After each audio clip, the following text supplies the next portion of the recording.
Pregunta, ¿alguna vez se han sentido como el muñequito del video? ¿Se han sentido que por más que usted deja, hace, deja otra cosa y más, nunca logra terminar? Nunca logra enganchar. Eso es un poco lo que se llama actualmente el síndrome de burnout. ¿Y qué es otra cosa con un síndrome psicológico? Que se da ante todo cuando los estresores se sostienen por mucho tiempo. ¿Qué quiere decir eso? Que cuando, como decía mi abuelita, que no hay mal que dure 100 años ni cuerpo que lo resista. Cuando usted está sometido a a un estrés sistemático, prolongado, una de las condiciones que se puede dar es el síndrome de burnout. Parte de este asunto está ligado a cuáles son estas condiciones o estresores que se dan dentro de un puesto de trabajo. ¿Cuáles son los estresores que tiene usted día a día? ¿Cuáles son aquellas cosas que de pronto lo pueden poner un poco más tenso, lo pueden poner un poquitín a correr? Y eso suele ser a veces como parte de un primer indicador de que la cosa de pronto no está bien. Hay que comenzar hablando de que el burnout comienza con situaciones particulares de los individuos y piensan que a veces las personas tienen que trabajar muy duro, hacer demasiado, querer aceptar como 20.000 tareas al tiempo para mantenerse. Es más, yo suelo a veces hablar en mis clases de que hay un síndrome del buen empleado. O sea, al buen empleado se lo recarga, al buen empleado se le da más tareas, se le piden más cosas. ¿Por qué? Porque es el que funciona. Mientras la persona que de repente no hace o no produce, pues, ay, déjalo, que él ya tiramos la toalla.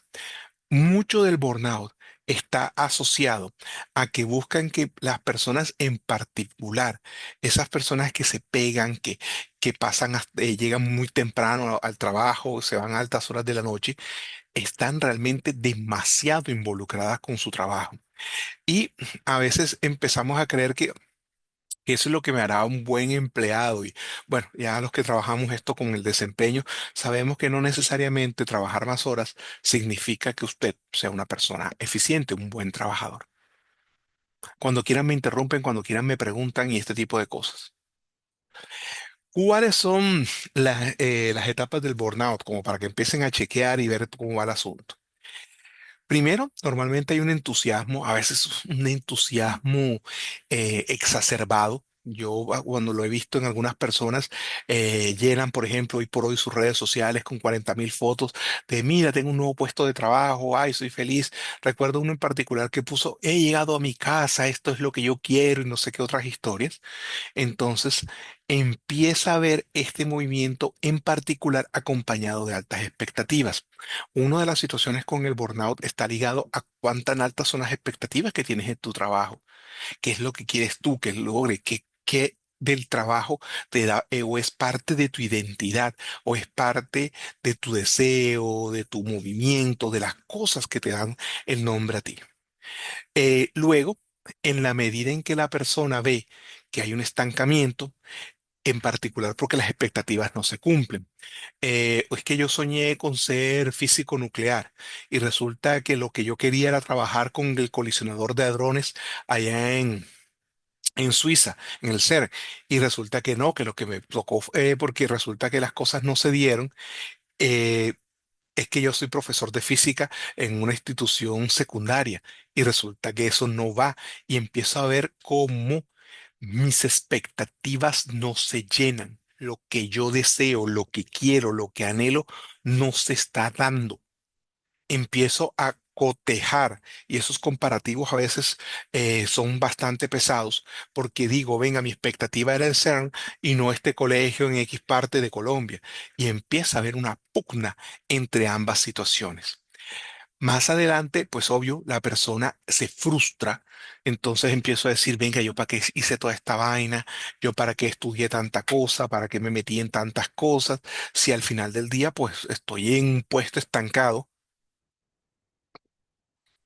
perdón, o mis actividades son rutinarias, o las cosas que hago realmente no, no me llenan, no me le dan sentido, dirían los existencialistas, sentido a estar aquí, a mi vida, a mi experiencia subjetiva.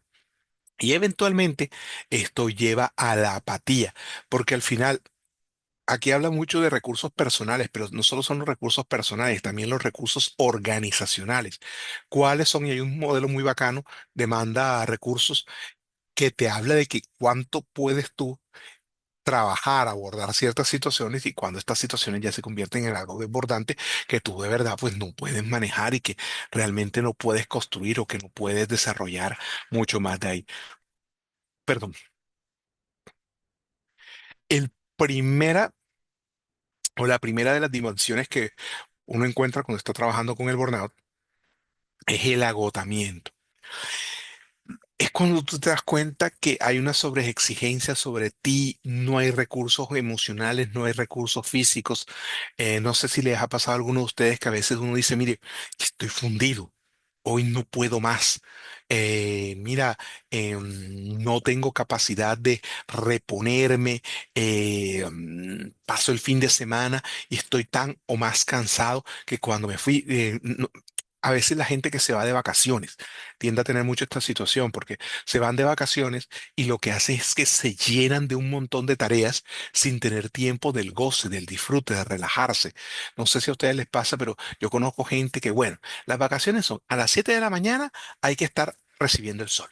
A las 7:30 el desayuno. A las 8 y tal. Y me lleven acá y a qué hora descansamos, a qué hora nos tiramos un ratico de la cama, a qué hora echamos a dormir, a qué hora nos dedicamos un poquitín a la vagancia. Ese punto no está en las vacaciones. Y reitero, hay gente que regresa tan o más cansada de lo que se fue a sus supuestas vacaciones. Y además, por más que tú intentas, por más que buscas esos espacios, pues al final te sientes sobrecargado y sientes que es simplemente demasiado. Eh, y llega un momento en particular donde hay una sobrecarga laboral y este conflicto entre la persona con el trabajo. ¿A qué me refiero con él? Aprender a apagarse, a aprender a desconectarse. Yo con esto no quiero ofender ni meterme con nadie, desde ya pido disculpas, yo a veces hablo muy duro, muy fuerte y es que ya nadie resintió a la gente, pero por ejemplo, a mí me aterra estos grupos de WhatsApp del trabajo. Yo no tengo WhatsApp, no me interesa tener WhatsApp y mientras pueda oponerme, seguiré mi lucha contra el WhatsApp y me manejaré con él. Pero el asunto es que grupos del trabajo son las 7 de la noche y todavía, hey, ven acá, falta tal cosa, hey, vamos a hacer. No, no, no, no, no, por salud mental, no.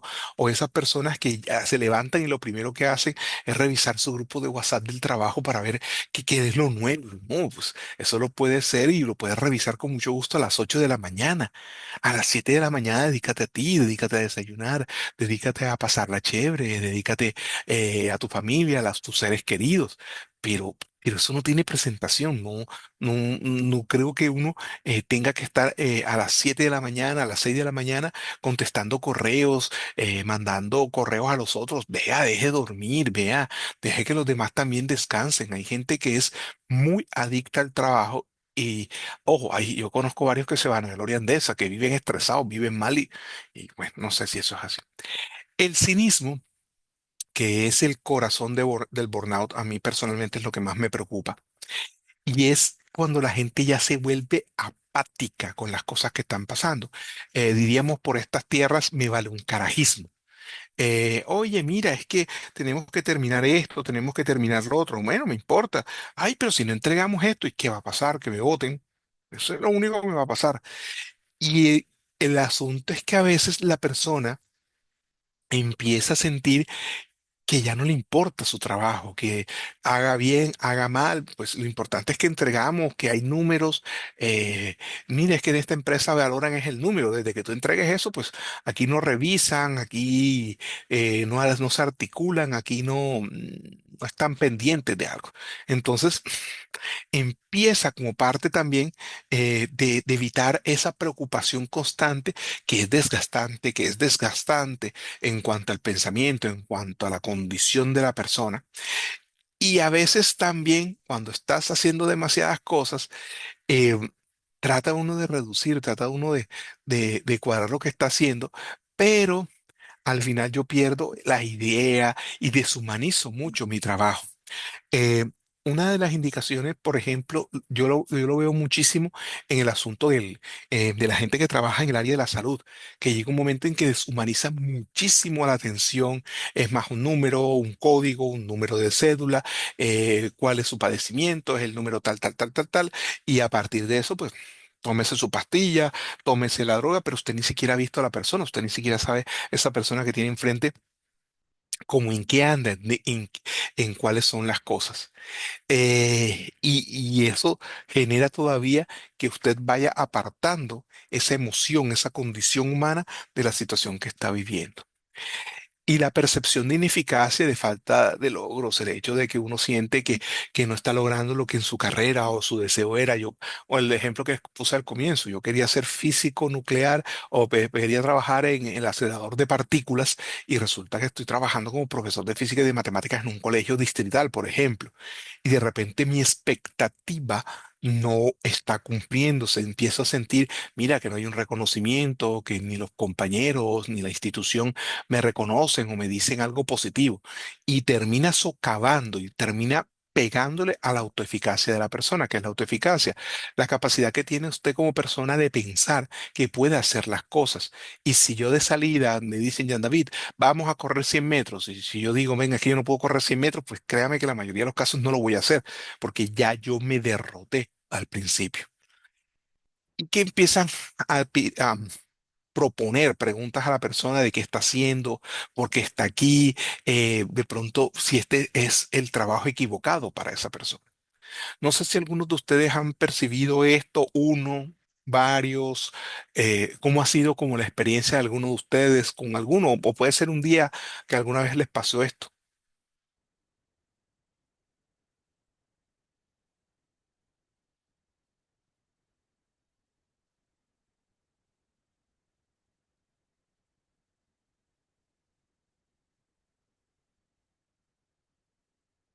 ¿Nadie?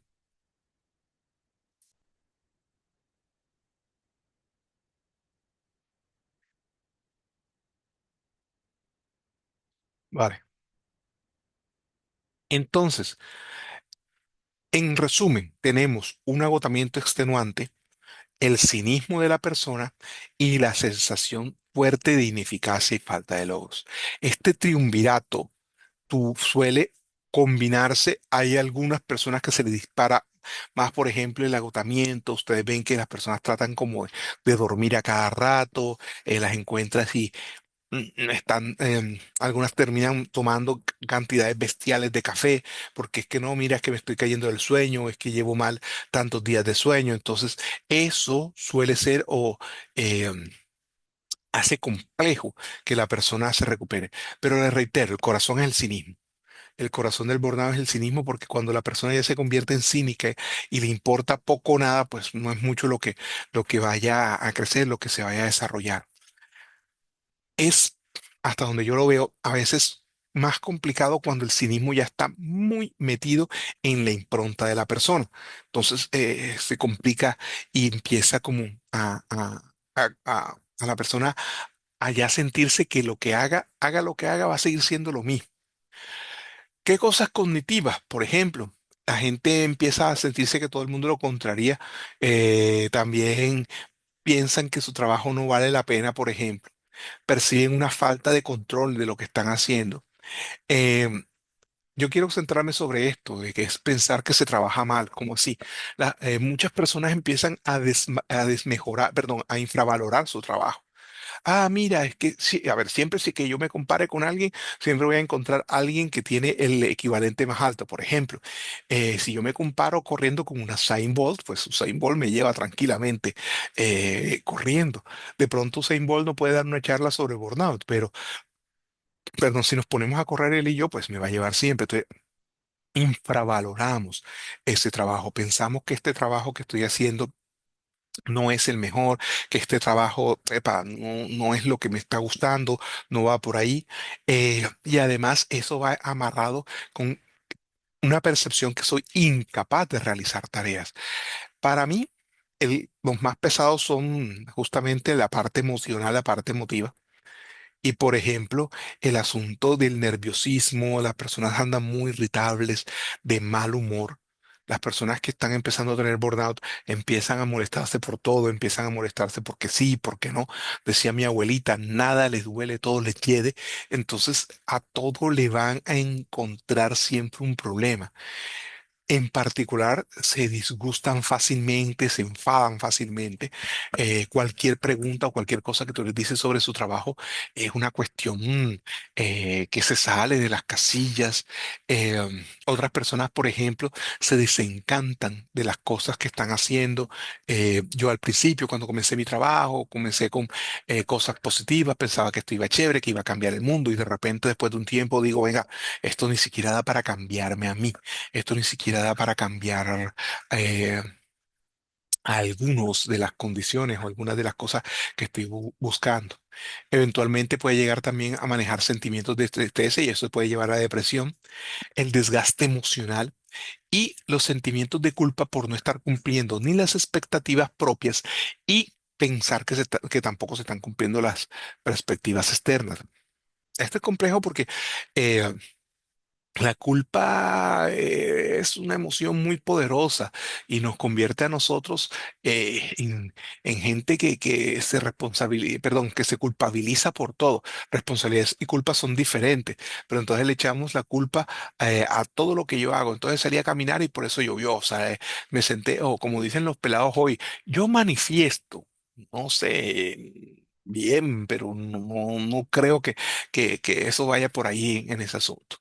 A nivel de de las actitudes, obviamente, la falta de ganas de seguir trabajando, la apatía ya la hablamos, escaparse cada tanto del trabajo, es escaparse aquí, pasar de todo, estar harto, esa gente que dice ya estoy harto de todo, ya estoy aburrido de todo, entonces como molesto. Evalúan a los compañeros negativamente. Yo no sé ustedes, pero hay gente que habla mal de todo el mundo. O sea, el punto aquí es, mira, hay alguien del que tú hables bien, hay alguien de que a quien tú le tengas por lo menos algo positivo que decirle, sino todo es negativo, todo es terrible, todo es espantoso, todo va, ¿cómo es que se llama? Cayendo, todo va en picada libre y cosas por el estilo. Entonces, no sé, a mí la frialdad hacia los clientes, hacia los compañeros también, eh, y culpar a los demás siempre de la situación. Hay gente que pasa culpando, aquí tenemos dos extremos, la gente que nunca asume la responsabilidad de sus actos, pero por el otro lado también tenemos a la gente que le echa la culpa de todo afuera, a Uribe, a Petro, al TLC, al Bitcoin, no sé, pero no están como muy conectados en este tipo de cosas. A nivel de la conducta, la gente se aísla, no quiere colaborar, contesta mal, se enfrenta con otros y bueno, finalmente ya habíamos hablado que físicamente el cansancio. Algunos han sentido algo de esto, han experimentado algo de esto.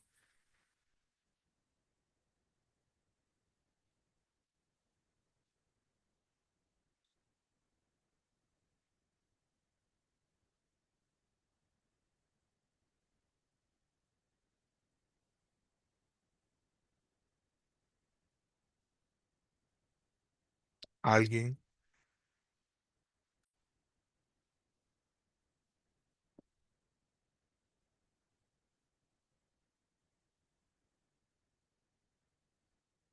Hola, ¿Aló? hola.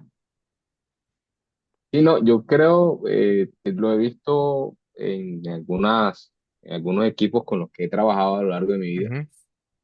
Creo que algunas personas, no sé si es que tengan de pronto mejores recursos para afrontar las cosas que otras, pero sí siempre en los equipos hay alguien que sufre más ese agotamiento, esa falta de ganas que le pega más duro que a otros.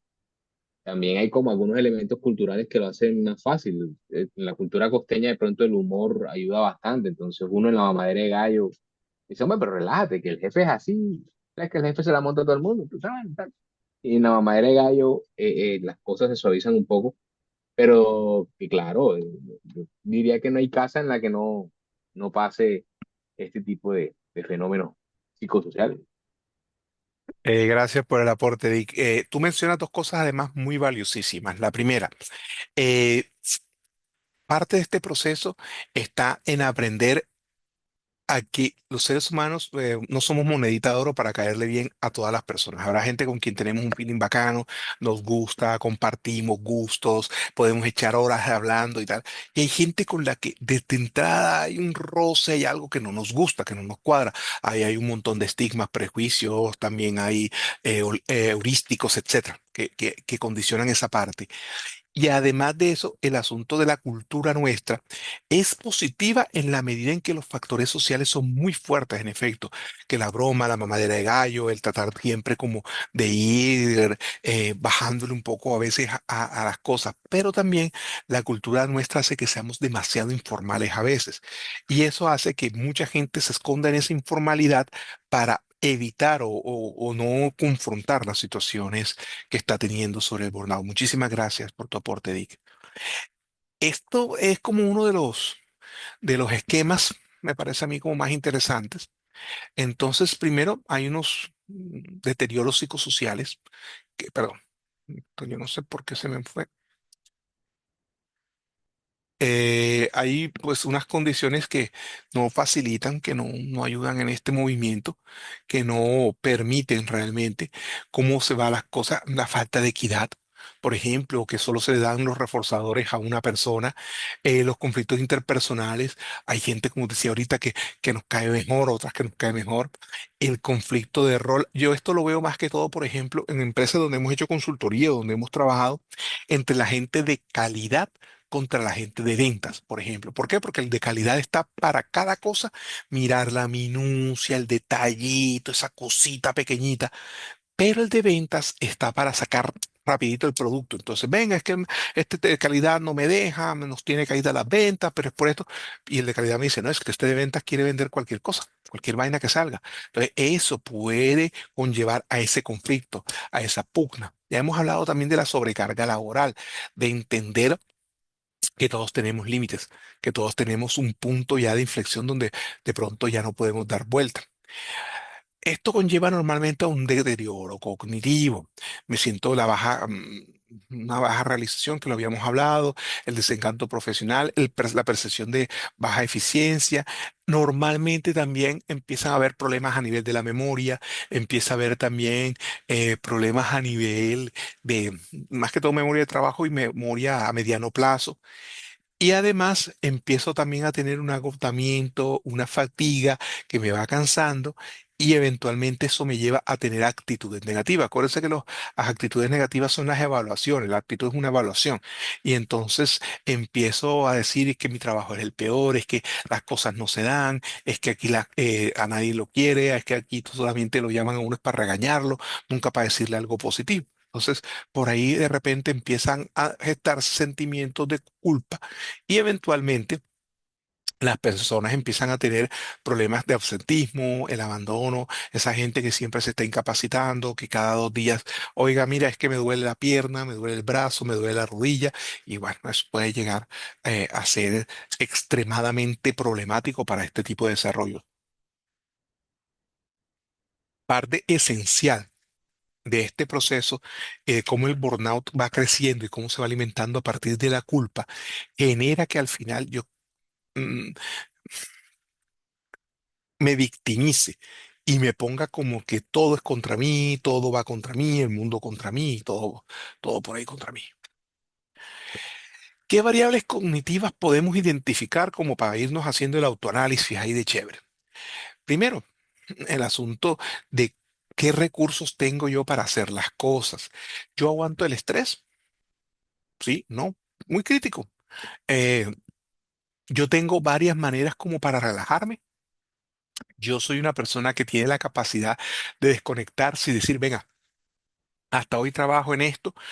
Si mañana se prende el mundo, que se prenda. Yo suelo citar mucho a mi amigo y vecino Jorge Palacio, uno dice, hey Jorge, su tranquilidad a mí me encanta porque, hey Jorge, el mundo se quema, el mundo se disparó. Y él, bueno, viejo, ya, ni mucho. Y a veces hay que entender eso por allí, de cuáles son esas condiciones que yo tengo como recursos. Y ojo, reitero, también el hecho de cuáles son los que la empresa, la organización me puede dar. También el nivel de alineamiento que tengo entre los objetivos y valores de la organización. Por ejemplo, de repente yo soy una persona considerada que para mí el valor de la vida humana es primero. Y resulta que me contrata, yo no sé, una empresa de seguros donde a la gente a veces, mire, aquí está, yo te estoy probando que me pasó esto, lo otro, pero el jefe me dice, venga, es que aquí estamos para hacer negocios, no para darle a todo el mundo esa plata. Entonces, no, pero venga, es que me muestra las cosas médicas, aquí están las pruebas, aquí están las evidencias, hay que pagar. No, no, no, usted diga que no, y en algún momento dilatemos el caso. Entonces, eso pugna enseguida con mi esquema de valores. O, por ejemplo, mi esquema de valores dice que la honestidad es de los primeros, de los más importantes, el valor de la honestidad. Y resulta que estoy trabajando para una entidad financiera donde le digo a la gente que no, que los intereses realmente van a ser pocos y que se va a mantener una tasa fija cuando eso no es así. Entonces empiezo a tener una pugna, empiezo a tener esa lucha entre las cosas. Lo hablaba ahorita y lo recupero. Las falsas expectativas, es importante que cada uno se haga ese autoexamen de qué expectativas tiene en su trabajo, qué quieres ser, qué sueñas, qué te apasiona, cuál es lo que gozas, porque eso al final te lleva a unos niveles de estrés y de frustración altísimos. Si las cosas no se están dando como tú quieres, pues eh, eventualmente esto te va a reventar, esto te va a destrozar. Si tú soñabas, insisto, con el CERN y estás en un colegio, pues la cosa no camina como debería. Y esos bajos niveles también de desafío, de autonomía, de que pueda mover las cosas, que yo sienta que todo lo que pasa a mi alrededor pasa por el airado destino, pasa porque hay una deidad, pasa porque hay alguna confrontación, alguna cosa por allí, pero que yo no tengo mucha participación de las cosas que me están diciendo, que yo no tengo control sobre las cosas que me están pasando. Y además de eso, eh, el asunto de que a veces pensamos que ya no podemos hacer más nada, hay quien piensa que ya vivió los mejores años de su vida. Yo soy de la filosofía que los mejores años de la vida son lo que usted quiera que sean, así de sencillo. ¿Qué pasa? Que a diferencia de muchas reacciones de estrés agudo, el burnout se va acumulando, es constante y al final la persona por eso se revienta, porque en efecto no hay mal que dure 100 años ni cuerpo que lo resista.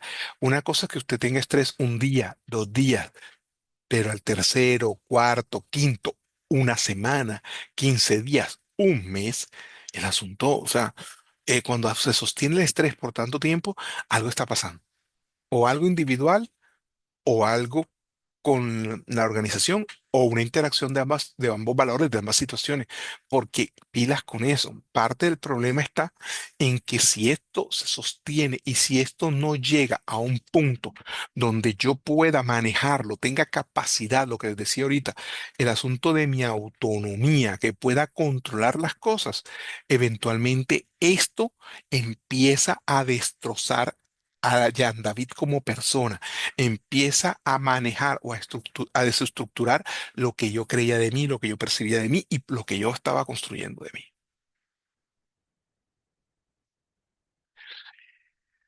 Los trabajadores, normalmente, muchas empresas pueden tener ese mal día. Y a veces la gente piensa que es un problema personal, que no es algo que debería estar preocupando a la organización, pero la respuesta es que sí, porque cuando esto se está dando en una misma área y cuando esto es sostenido por el tiempo, eventualmente estás teniendo un problema, estás teniendo alguna situación que, o sea, si se te va una persona del área de ventas, bien, chévere, una persona se fue, pero cuando ya se te va media área de ventas, cuando se te van 15 personas de áreas que son estratégicas para la organización, epa, ¿qué está pasando? ¿Qué estoy haciendo yo? Y por eso mismo, el burnout para cualquier empresa debería, aquellas cosas que deberíamos tener, ser una preocupación porque tiene unos costos altísimos. A veces el empresario solo entiende cuando yo le explico por costos, entonces tiene unos costos, porque el empleado ¿cómo es que se llama? Que se ausenta, tiene unos costos que yo tengo que asumir, en el sentido de que hay que poner un reemplazo, alguien tiene que hacer lo que esta persona estaba pensando que iba a realizar. El hecho que se vaya tiene una curva de aprendizaje. Y entonces, ¿cuánto pierdo yo de dinero en esa curva de aprendizaje? que el mayor predictor del estrés laboral es que suele ser un menor rendimiento al trabajo, las relaciones con la familia, la mala salud. Si usted tiene esto, tóngora, porque al final del día empieza a haber todo un sustrato, todas unas condiciones de manejo, de condición que se van llevando por delante al sujeto y que lo van desgastando, lo van rompiendo. Cuando yo siento que mi rendimiento es bajo, empiezo a estresarme porque necesito subirlo, necesito ver cómo está mi evaluación de desempeño, necesito ver cómo están las cosas que yo considero como válidas. Vamos a ver si ponemos el otro videíto que tenía por aquí. Dame un segundillo.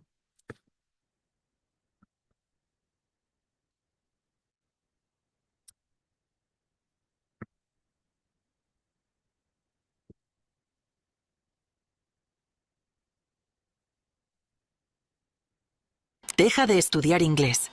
Comienza a hablar inglés. Vamos a empezar a practicar inglés. What is your name? When friends or family ask how you're doing, Perdón, ¿ustedes me alcanzan a escuchar ahí? El video. Sí, señor. Perfecto, sí. Listo. common response these days is busy. Being busy has become somewhat of a social currency, a currency which can lead to burnout. One time I saw a lot of faces. If you told people you were feeling burnt out in the early 1970s, you would have gotten a lot of disapproving stares. LSD, mescaline. Back then, the term was used to describe the side effects of heavy drug use. The mind-bending drugs. It wasn't until German-American psychologist Herbert Freudenberger borrowed the term in 1974 that the definition changed. He described what volunteers at a clinic in New York City were facing with their jobs: gradual emotional depletion, loss of motivation, and reduced commitment at work. According to the Harvard Business Review, workplace stress leads to an estimated $125 to $190 billion in U.S. healthcare spending every year. Stress has always been something that people haven't always taken seriously. I mean, it's kind of the Rodney Dangerfield, I guess, so doesn't get enough respect in terms of how damaging it can be to my physical health, my mental health, my ability to do my job well, my relationships, my family, friends, neighbors, colleagues, etc. So I spoke to a lot of experts to really understand what burnout is. Think of this flame as your energy. If you push yourself too hard over a long period of time without replenishing yourself, burnout hits. When you're under stress, you have a cortisol release in your body. And that's great if a car pulls out in front of you and you need to slam on the brakes in your car, you have that instant stress release. That's good stress. That keeps us safe. But when we're in burnout and we're in that horrible stage of continual stress, the body is still producing cortisol. We don't have enough. We're not allowing ourselves to replenish the tank. Laura Bate from Montreal was working as a freelance travel blogger when she had a burnout. She said it was the self-imposed guilt of wanting to be successful and comparing herself with other people that pushed her off the edge. It was just really a complete lack of energy, a lack of clarity, pretty much depression, I would say, because I didn't feel like talking to anybody, didn't really feel like getting out of the house. Abate says being self-employed, she worked 60 hours per week and never turned off. And so mentally, I was just not there. It just feels like a dark cloud, I guess, over you, and nothing feels like it has any purpose. Research from Gallup found nearly a quarter of U.S. workers feel burnt out from work very often or always. Experts say there's a stigma attached to burnout. So a lot of people that I see here who are, going through burnout or have taken long-term leaves from work feel like they've failed. They feel like they're weak. And so changing that core belief for them is so difficult because in the workplace, it is seen as, a weakness, or they're looked down upon. For the first time, the World Health Organization now recognizes work burnout as an occupational phenomenon. According to the WHO, doctors can issue a diagnosis of burnout if a patient exhibits 3 symptoms: feeling depleted of energy or exhausted, feeling mentally distanced from or cynical about one's job, and problems getting one's job done successfully. People are not asking for help, or if they are, there may be a here, take a pill, this is going to cure you. And unfortunately for burnout, burnout is about making lifestyle changes. A healthy hustle includes challenging yourself to grow, moving beyond comfort zones, and knowing when to rest and play. A toxic hustle could be grinding all day and night, prioritizing work above all else, wearing productivity like a badge of honor, and forcing outcomes at all costs. Experts say the latter is often the result of a toxic work culture or unaddressed fears about worthiness. If I achieve so-and-so, then I will be enough. I don't dare say, whoa, this is a wicked, challenging problem I've got today. I just want to sit down and talk with you. Maybe you can give me some idea, etc. It's like I'm showing weakness. And so people hush up. They say, I'm fine. So everybody looks around, I'm fine. And behind the, we call pluralistic ignorance, is the sense of it looks like everybody's okay and I'm the only one, not knowing that there's a lot of us in the same boat and we're not able to somehow communicate with each other that, this is a shared issue and it's okay for us to kind of figure out better solutions. How do we make this a better place? So it's up to the individual to set boundaries, or for employers to recognize when someone is pushing themselves to the point of dire exhaustion and coming up with an action plan. Thanks for watching Global News. If you like what you saw, please like the video. Also hit the subscribe button to get the latest international news and best trending videos.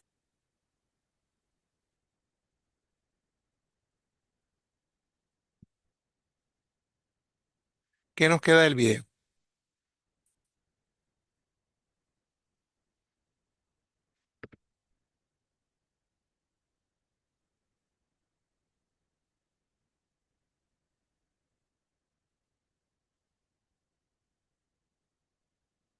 No todo el tiempo.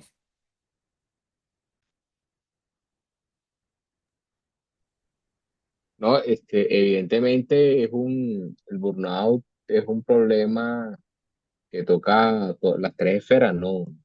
Lo que la persona piensa de sí misma, de su trabajo, de su valor en la organización, lo que siente respecto a eso, y bueno, finalmente el rendimiento termina viéndose aún más afectado, lo que redunda otra vez en culpa, lo que has hablado, en mayor culpa, sentir que estoy aquí, que no conecto con las ideas, que no soy capaz de elaborar este correo, ya, en que no quisiera estar aquí, pero también necesito estar aquí, en fin, complejo.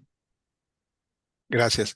También tocaba mucho el asunto de cómo desde que la Organización Mundial de la Salud ya lo reconoce como una enfermedad laboral, lo que ha sido esa pelea, esa pugna por tratar de entender, de que la gente se dé cuenta que las personas quemadas, que las personas con síndrome de burnout, no se trata simplemente ay, pobrecito y tal, sino que hay que tener estrategias también en la organización para eso. ¿Alguien más por ahí?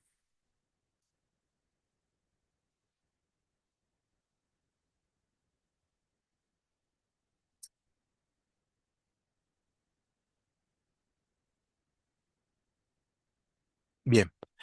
¿Qué situaciones causan burnout? Ya habíamos hablado de, uno, la sobrecarga de trabajo. Dos, ya habíamos hablado de la falta de control. Este es importantísimo, recompensas insuficientes. Em, Algo que a veces se les olvida a muchas organizaciones es que la gente, además de trabajar para ganar su sustento y tener acceso a bienes y servicios, pues el asunto también es que la gente necesita sentirse que, que lo quieren, que le reconocen. Eh, Y a veces hay jefes muy narcisistas, o sea, a ellos se les reconoce y se les debe reconocer todo hasta que salieron a caminar, pero ellos no son capaces de reconocerle a los empleados y hasta les da envidia, les da molestia que el empleado progrese. El quiebre también en la comunidad, el hecho de que usted lo cambiaron de puesto, lo cambiaron de área, lo cambiaron de cosas y a partir de eso, pues ya se siente más solo. El sentir también esa ausencia de imparcialidad, de que usted siente de que las cosas que se dan con ustedes, eh, ¿cómo es que se llama? Se hacen problemáticos y la gente piensa que quieren más a uno, a un empleado que a otro. Hay gente que es así, que, ay, tu preferido, tu preferida, ay, es que es tu media mitad y cosas así. Y los conflictos de valor que había explicado, que había tocado ahorita.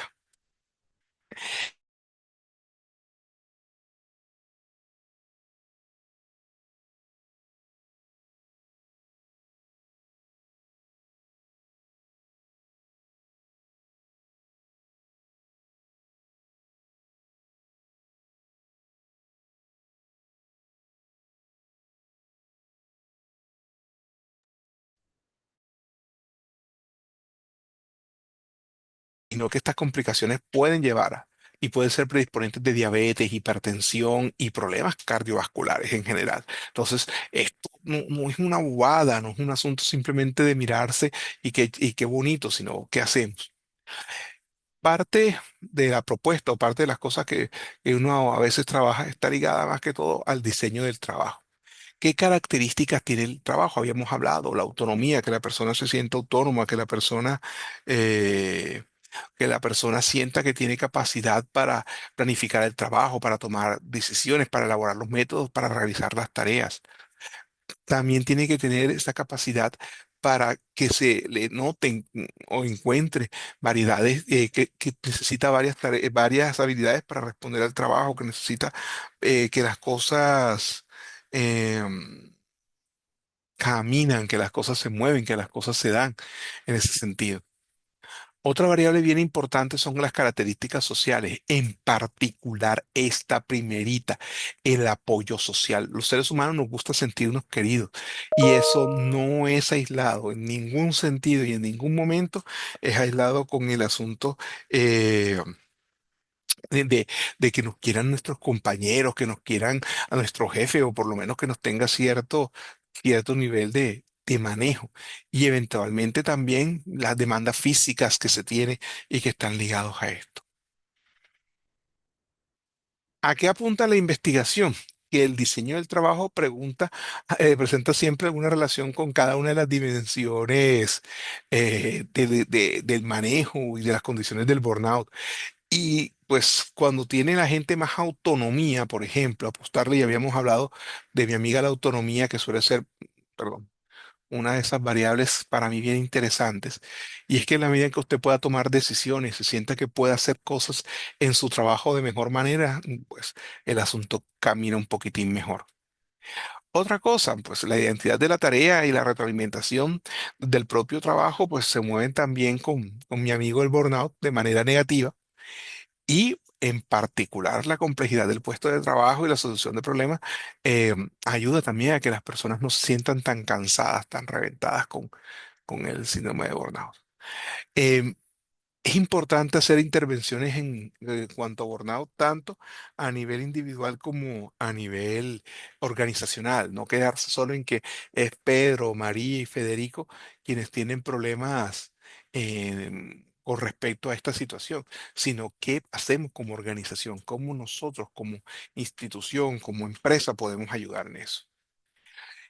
Y si bien la idea es combinar métodos que estén ligados tanto eh, a la parte de la organización como a la parte individual, no quedarse con uno de ellos. O sea, no tiene nada que yo aquí aborde con ustedes y revisemos con ustedes el asunto del burnout si tampoco la empresa empieza a darse cuenta de cuáles son las características y las condiciones que favorecen este síndrome de burnout.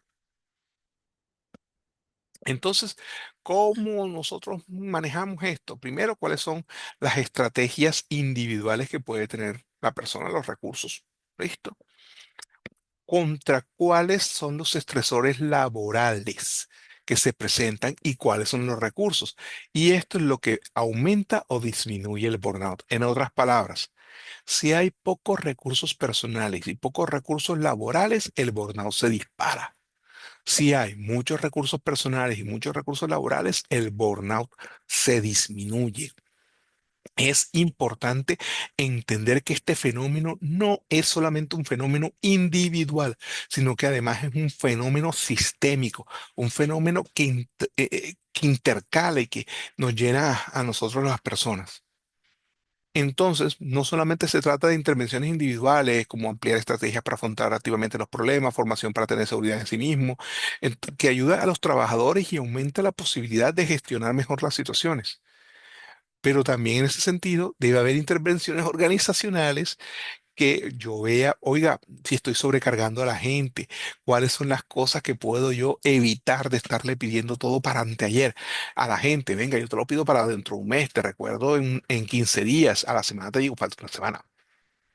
Un poco lo que hacemos los profesores con el trabajo final de los estudiantes. En ese sentido, la intervención sobre burnout debe empezar a cambiar las situaciones y cómo la organización piensa, se piensa a sí mismo sobre los problemas y aumentar la manera de gestión de cómo nosotros evitamos que estas situaciones se den. Esas largas horas de trabajo, eso de estarle pidiendo a la gente que se me quede todos los días, eso me va malgastando, me va cayendo. Entonces, un poquitín de cuáles son los focos de tensiones en este individual, el autoseguimiento, la gestión del tiempo, la formación de habilidades sociales, el grupo de apoyo a los compañeros, orientación y bueno, psicoterapia si esto ya es necesario. A nivel grupal, auditorías de estrés, revisión de síndrome de bordado, mejorar los contenidos del trabajo, gestión del tiempo, socialización anticipatoria. Yo hace rato quiero hacer desde el observatorio un estudio sobre burnout y algunas condiciones que estamos teniendo en la universidad para ver cómo estamos y cómo nos podemos mejorar un poquitín el asunto. Y este, por ejemplo, pues estos espacios sirven para eso, en la medida en que la gente participe. Atención primaria, pues tratando de buscar factores de riesgo, buscar cambiar los factores, cómo se dan, y se puede trabajar con todas las personas. La secundaria, pues la respuesta de personas específicas que me salgan a mí con síndrome de Bornada alto. Y bueno, pues ya la terciaria si es tratamiento cuando el asunto es grave y de pronto necesitamos que la persona tenga un acompañamiento tanto psicológico cuanto psiquiátrico en algunos casos. Les iba a hacer un quiz, pero mejor no les hago el quiz. Gracias. No sé si hay alguna cuestión. O si les hago el quiz. Aro, aro, sí. Sí, pero el resto está por ahí.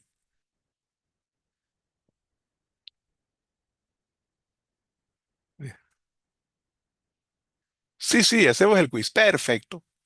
Vamos a hacer el quiz. Chin. Vamos primero a quitar para que no vean el machete.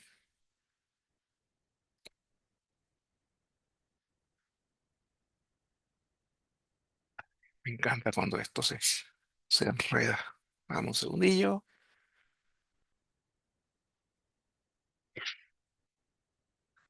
Listo.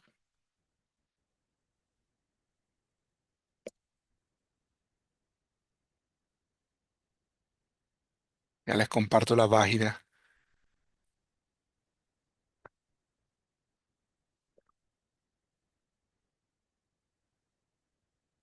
Creo que está aquí todo ya.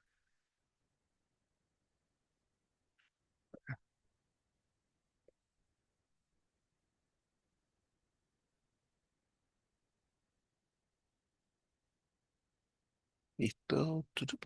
Listo, ya les voy a compartir para ver cómo nos va con el quiz o si el quiz me genera burnout para la gente. Vamos a hacerles el quizecillo. Yo en My Quiz o pueden usar este QR y este es el código si usan yo en My Quiz.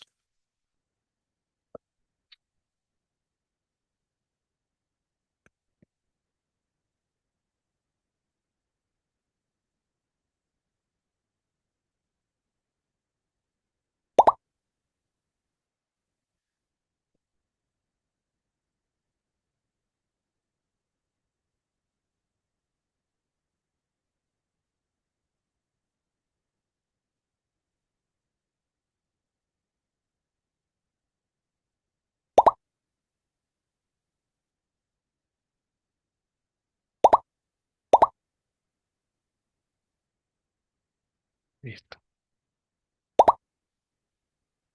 ¿Cuántos participantes tenemos aquí?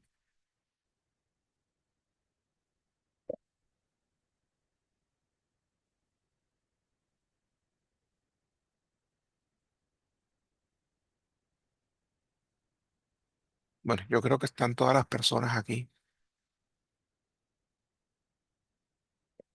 Pues sí, sí. Bien, listo. Eh, empecemos.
Él volvió.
Me faltan dos personas por terminar.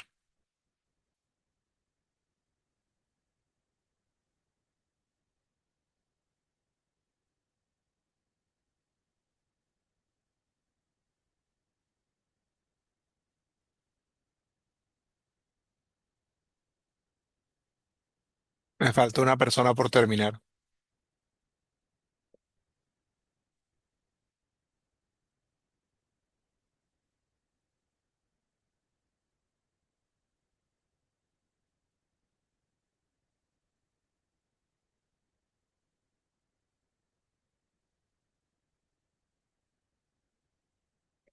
Bueno, vamos a terminar.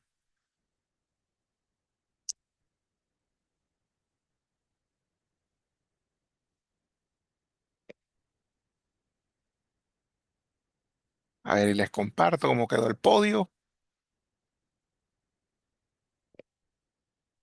Felicitaciones a Dig, a EM, a Dayana, que fueron las personas que salieron con las puntuaciones más altas. Esto pues es el resultado al final. Parece que la pregunta fuerte fue la pregunta 4. Y bueno, bueno gente, de verdad, muchísimas gracias por su participación. Muchísimas gracias también por estar pendientes de este tipo de actividades y espero que les sirva, que les apoye, que les ayude y en la medida de las posibilidades, pues cualquier cosa, con mucho gusto, peyan@uninorte.edu.co, pejan@uninorte.edu.co y con gusto, pues ahí conversamos y echamos la parla. No sé si hay alguna cosa más por allí.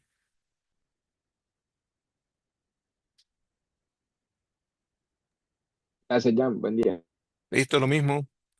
Bueno, hasta luego, hagan bien y no miren aquí, chaito.